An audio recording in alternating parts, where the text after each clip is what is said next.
يا أيها الذين آمنوا ادخلوا في السلم كافة.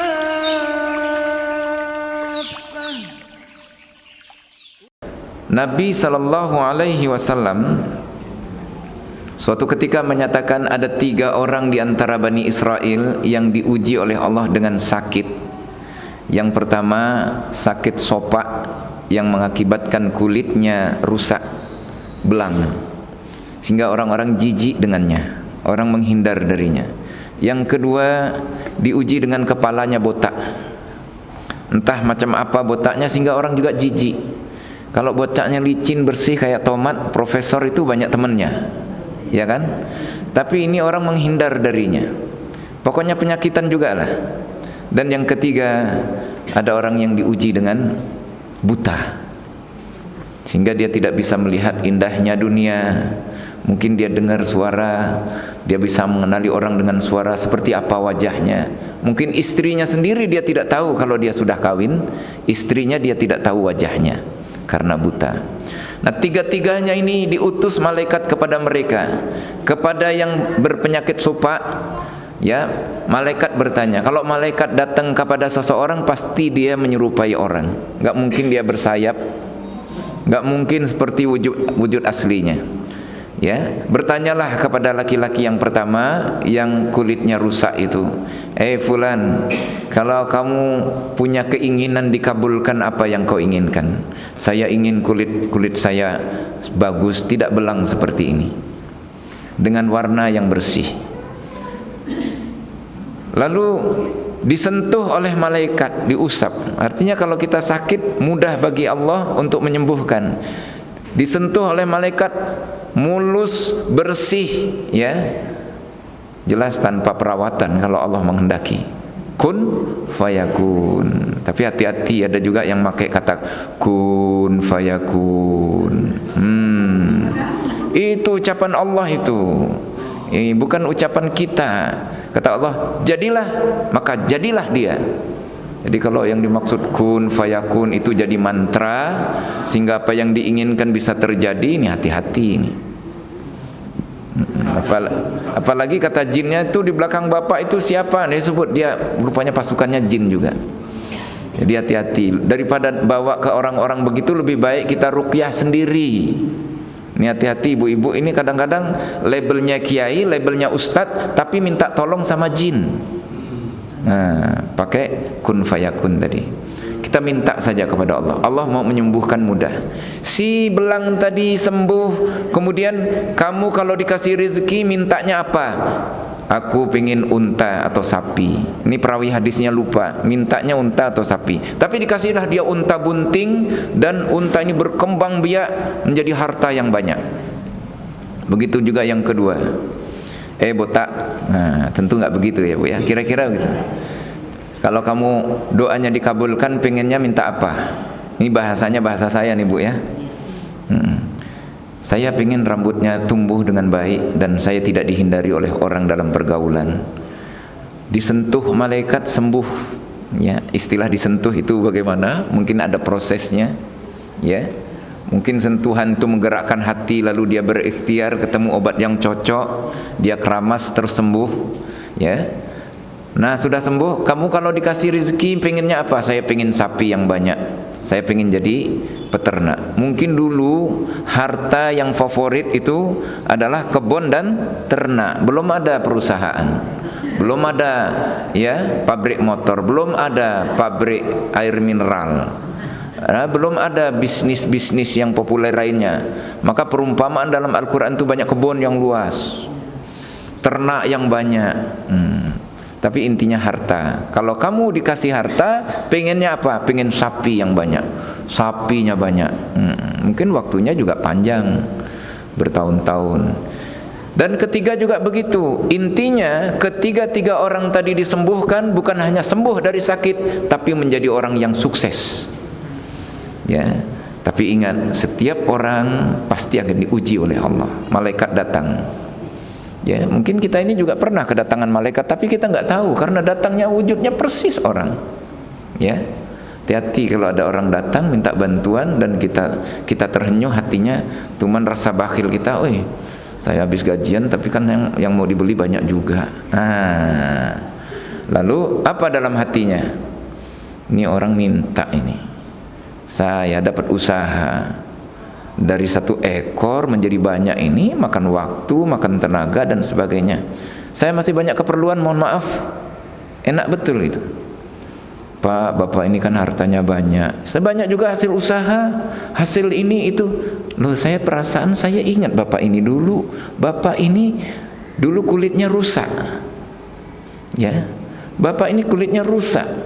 Ini atas doa ini diberi oleh Allah ini. Lalu Bapak sembuh, ketika ditanya pengen apa? Pengen unta, pengen sapi. Tapi sekarang Bapak bilang ini hasil usaha. Ya. Nah, Bapak sudah berbohong. Didoakan mudah-mudahan bangkrut. Dia tidak bersyukur. Hati-hati itu. Termasuk suami ibu. Kalau suami susah, ibu harus nolong itu. Ya, kan ada juga orang suaminya susah, istrinya banyak duit, habis terima waris, atau karena PNS habis gajian. Suaminya lagi di PHK, belanja. Habis di PHK masih minta belanja, istrinya bantu suami, itu sedekah bagi istri. Jangan pelit-pelit. Istri nggak ada duit, tapi ada emas, dia jual untuk suaminya. Ini sedekah. Tidak akan miskin orang yang sedekah. Nah, ini orang datang, biasanya ujian itu menyentuh hati. Diingatkan dia punya sakit kulit seperti yang dialami waktu dulu. Yang datang ini orang berpenyakit persis dia. Ya, udah tua, jalan tertatih-tatih, "Saya ini melintasi lembah dan gunung, tolong saya, kamu kan banyak harta." Dia dengan sombong bilang, "Saya masih banyak keperluan." Dituding sama malaikat, "Saya ini hanya untuk menguji." Nggak lulus dia. Ya. Tapi entah nyesel entah tidak diceritakan dalam hadis itu. Datang kepada yang kedua, hampir sama. Ya, "Saya masih banyak keperluan, mohon maaf." Mungkin lengkapnya ceritanya begini, "Kamu ini kalau menjadi orang sukses jangan minta-minta. Saya ini bukan nggak mau ngasih, tapi kalau saya ngasih berarti saya mendidik orang punya ketergantungan pada orang lain. Padahal bakhil." Padahal bakhil, malaikat diajarin. Ya. Kalau memang begitu, tapi di hadis tidak diceritakan. Kisahnya cerita yang ketiga, begitu datang kepada yang ketiga, yang buta tadi, yang buta langsung, "Masya Allah, inilah kesempatan saya untuk menunjukkan syukur saya kepada Allah." Yang teringat adalah Allah. Orang kalau ingat kepada Allah, lagi dikasih musibah, mudah untuk sabar. Kalau kita lagi lapang, mudah untuk bersyukur. "Dulu saya buta seperti kamu ini. Yang dibayangkan kalau saya ditolong ketika itu, alangkah bahagianya saya. Sekarang ambillah mana yang kamu suka." Karena kambingnya sudah kalau orang Jawa bilang saororo ya. Ya, satu lapangan, satu lembah. Satu lembah sudah dipenuhi kambing dia. "Ambillah sebanyak kamu suka."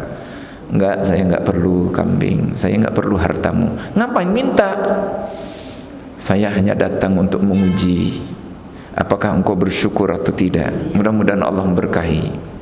Nah, perlu kita ketahui setiap hari itu ada 2 malaikat yang walaupun enggak datang ke kita tapi dia berdoa. Berdoa 2 malaikat itu. Yang pertama berdoa, "Ya Allah, bangkrutkanlah ya Allah, berkahilah orang-orang yang berinfak." Yang kedua, "Ya Allah, bangkrutkanlah orang yang bakhil." Nah, apa kandungan yang paling penting pelajaran dari kisah ini? Kisah ini menunjukkan sesungguhnya Allah menentukan hidup kita. Gak usah khawatir kita. Kalau Allah mau kita sakit, sembuh dengan satu usapan. Ya, hanya kita diuji dengan ini. Gak usah diusap-usap, Bu, gak sembuh.